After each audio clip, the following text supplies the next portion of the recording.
사진으로 보는 인천 역사 70 대실러. 사진은 하와이 이민을 주도했던 데이비드 와그너 대실러입니다. 대실러는 인천 앞바다 풍경이 잘 보이는 은봉산 자락에 집을 짓고 살고 있었습니다. 대실러의 등장을 설명하려면 먼저 운산 금광을 언급해야 합니다.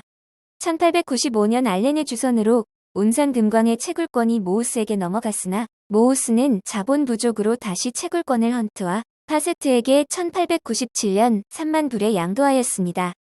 이들은 총자본금 500만 불을 모아 동양합동광업회사를 설립하고 운산금광을 개발했는데 이 회사의 동업자이면서 재정 책임자로 한국에 온 사람이 바로 대실러였습니다.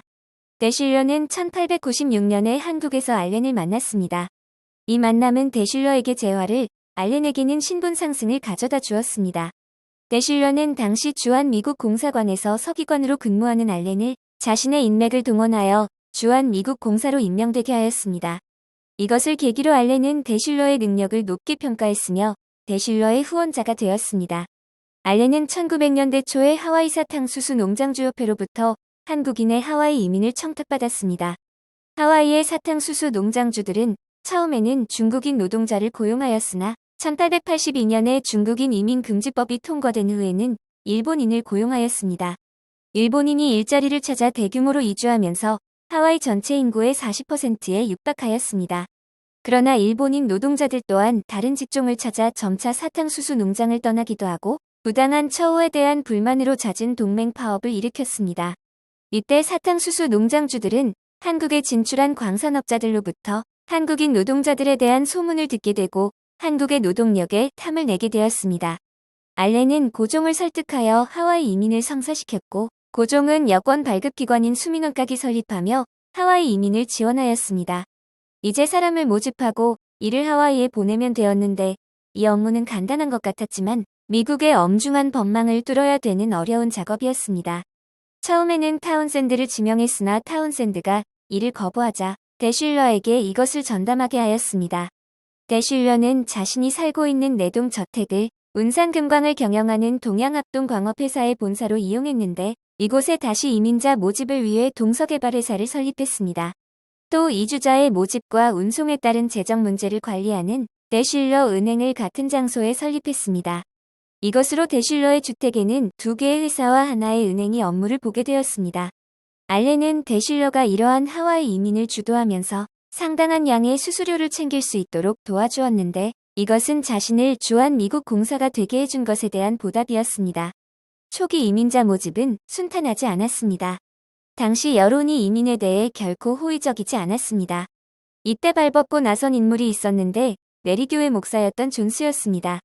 존스는 친분이 있던 알렌으로부터 이민자 모집에 대한 얘기를 듣고 자신의 교인을 설득하여 이민자 모집에 응하게 하였습니다. 알렌, 존스, 대실러의 환상적인 호흡으로 이민자 모집은 순조롭게 진행되었고 드디어 1902년 12월 2일에 1차 121명을 태운 대판상선 회사의 젠카이오가 인천항을 출발하였습니다. 고베항에 도착하여 신체 검사를 실시하였는데 19인이 탈락되어 다시 환국하였고 하와이에 도착한 것은 102명이었습니다. 호놀루루항에 도착하였으나 선상에서 다시 신체 검사를 받았고 이 중 16명이 불합격되어 항구에 내리지 못하였습니다.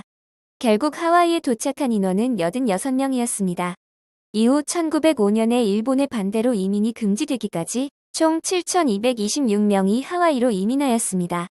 이민자들의 직업과 신분은 선비, 군인, 정부의 하급관리, 경찰, 교사, 정치적 망명객, 통역, 동학잔당, 학생, 농민, 머슴, 상인, 광부, 잠영 노동자, 부두 노동자, 불황아, 승려 등 다양하였는데 가장 많은 부분을 차지하는 것은 도시의 잠영 노동자, 부두 노동자, 날품팔이 등 하층민이었습니다. 하와이 이민자들의 생활은 예상하는 바와 같이 매우 비참하였습니다. 사탕수수 농장 한인 노동자들의 노래에서와 같이 눈에 비치는 건 지옥뿐이고 농장 십장놈은 악마였습니다.